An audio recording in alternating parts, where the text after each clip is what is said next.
PHP MySQL insert data into MySQL using MySQL and PDO. तो हम use कर रहे हैं MySQL procedural API.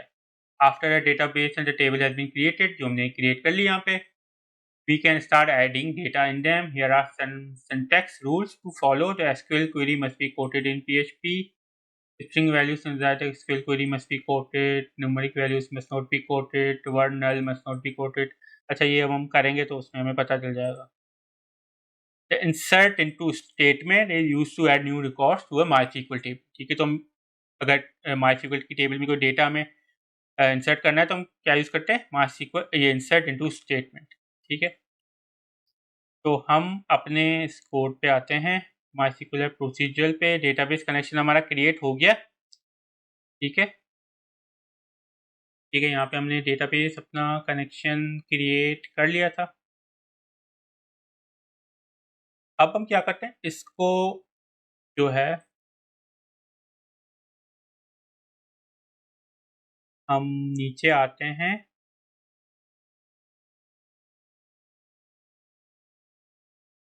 और यहाँ पे हम इनपुट यहाँ पे फॉर्म फिल करेंगे और सबमिट करेंगे.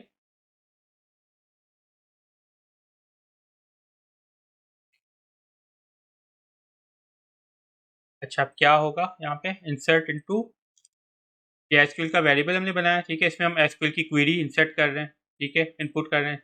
हमने ये स्टेटमेंट लिखा इंसर्ट इनटू, यहाँ पे हमारी टेबल का नाम आना चाहिए. टेबल का हमारा नाम क्या है, स्टूडेंट्स.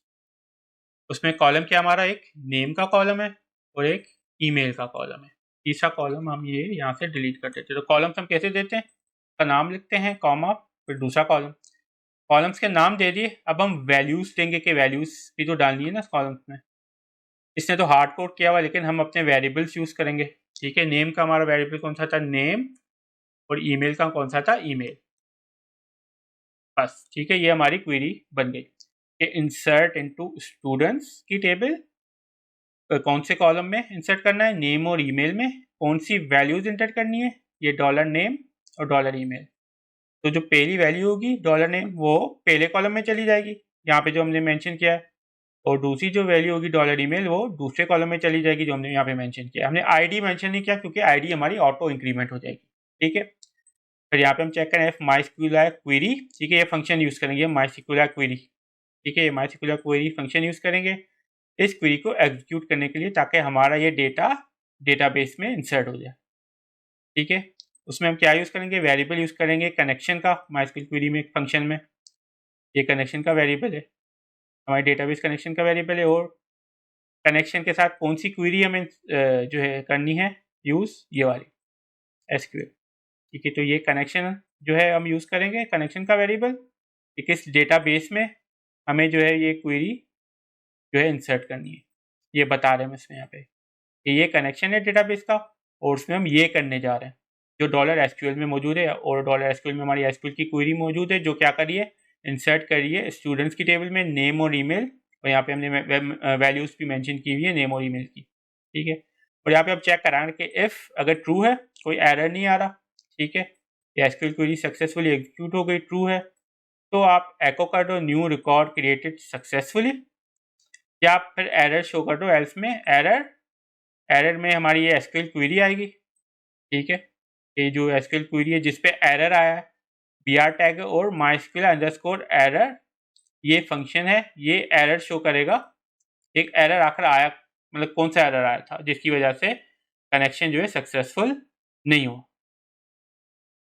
ठीक है, और MySQL एरर फंक्शन के साथ हम कनेक्शन भी यूज करेंगे कि ये कनेक्शन जो हमारा डेटाबेस का हमने बनाया, इसमें एरर आया ये क्वेरी इंसर्ट करते हुए.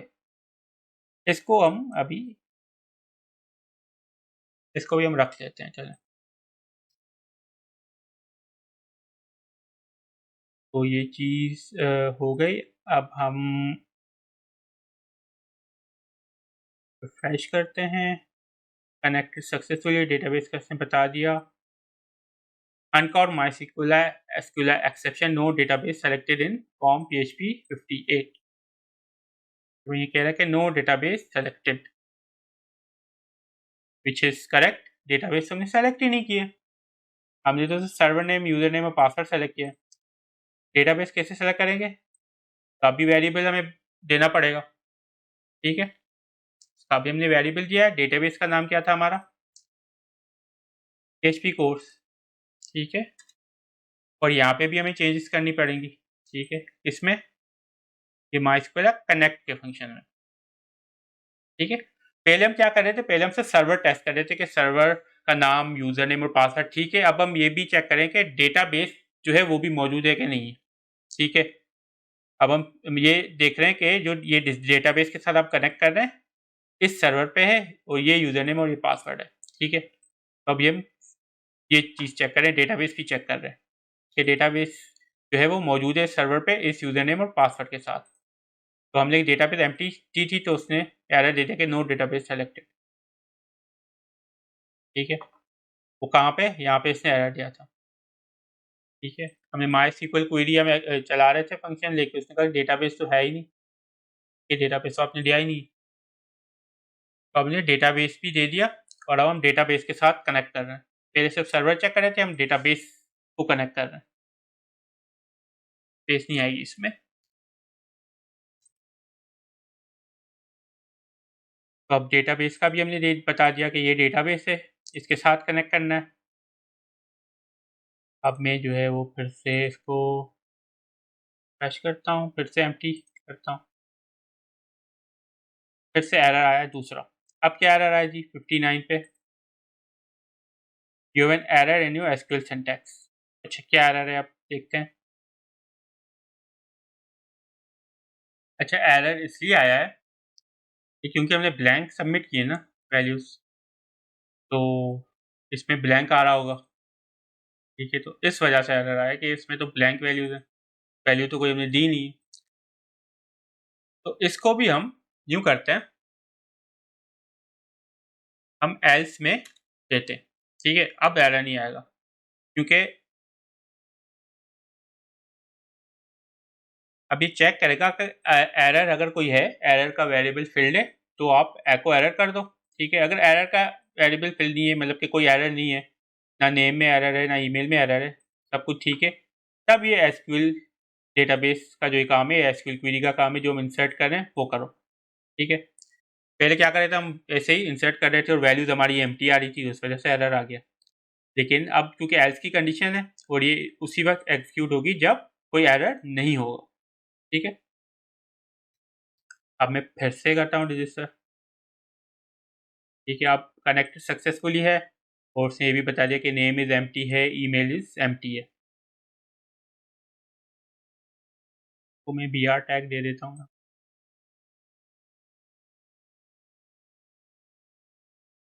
ठीक है। नेम इज़ एम्प्टी है, ईमेल इज़ एम्प्टी है, एरर आ गया और आगे इसने ये एसक्यूएल में फिर इसको इंसर्ट नहीं किया क्योंकि एरर था। एक भी उसमें एरर होगा तो ये इसको इंसर्ट नहीं करेगा। हमें इसको इंसर्ट करने के लिए हमें सक्सेसफुल जो है वो अपना रिजल्ट चाहिए कि एरर कोई ना हो, नेम भी फील्ड हो, ईमेल भी फील्ड हो, प्रॉपर हो, मतलब ईमेल जो है वो वैलिडेटेड हो, ईमेल फॉर्मेट में हो, तब जो है वो ये कंडीशन ट्रू होगी और हमारी जो ये डेटाबेस में ये वैल्यूज इंसर्ट होगी, ठीक है। अभी तक कुछ भी इंसर्ट नहीं है, ठीक है। बता रहा MySQL return an empty result set. अब हम कुछ डालते हैं, अब देखते हैं भाई अब कोई एरर आता है कि अब भी कोई मसला है। अच्छा जी, अब एक और एरर आया, you an error in SQL syntax at a.com। वो अब इसलिए आया है कि जब हम वैल्यूज देते हैं, आपने ऊपर पढ़ा था, अच्छा ये मैं जानबूझ के कर रहा हूँ चीज़ें, ठीक है, ताकि आपको मैं दिखा सकूँ चीज़ें। String values inside the SQL query must be coated. ये तो स्ट्रिंग वैल्यूज है ना, string values inside the SQL query must be coated. ये हैं स्ट्रिंग वैल्यूज, ये हमने कोड की नहीं है, अब हम इनको हम कोड करते हैं।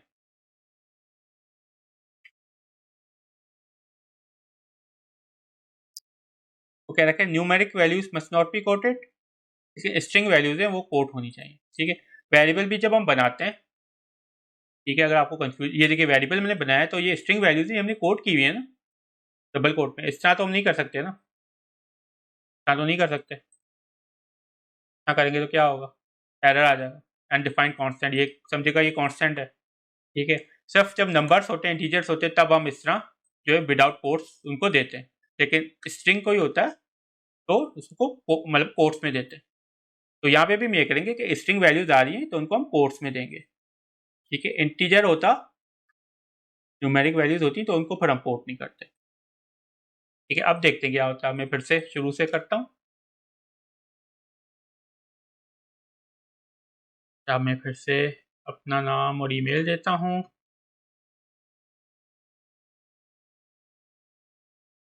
Connected successfully, new record created successfully, तो मैं यहाँ पे बी आर टैग भी दे देता हूँ, ठीक है। नेक्स्ट टाइम दूसरी लाइन पे आ जाए, न्यू रिकॉर्ड क्रिएटेड सक्सेसफुली। अब हम देख लेते हैं कि यहाँ पे क्रिएट हुआ है, ये देखें हमारा पहला रिकॉर्ड क्रिएट हो गया, आईडी इसकी 1 आ गई automatically, name Faraz, email a@a.com। तो फर्स्ट रिकॉर्ड हमारा क्रिएट हो गया। हम दूसरा रिकॉर्ड भी क्रिएट कर लेते हैं, अहमद लिखता हूँ b@b.com, तो दूसरा रिकॉर्ड भी हमारा क्रिएट होगा, ठीक है। ऑटोमेटिकली वैल्यू हो गई 2, नेम अहमद और ईमेल b@b.com, ठीक है। कितना सिंपल जो है वो ये है कि किस तरह इजीली हम कोई डेटाबेस में अपनी वैल्यूज PHP के थ्रू इंटर कर सकते हैं। ये फॉर्म हमने सबमिट किया, इसको वैलिडेट किया और डेटाबेस में हमने वैल्यूज इंटर कर दी, तो ये इंसर्ट डेटा का काम हमारा यहाँ पे कंप्लीट हो गया।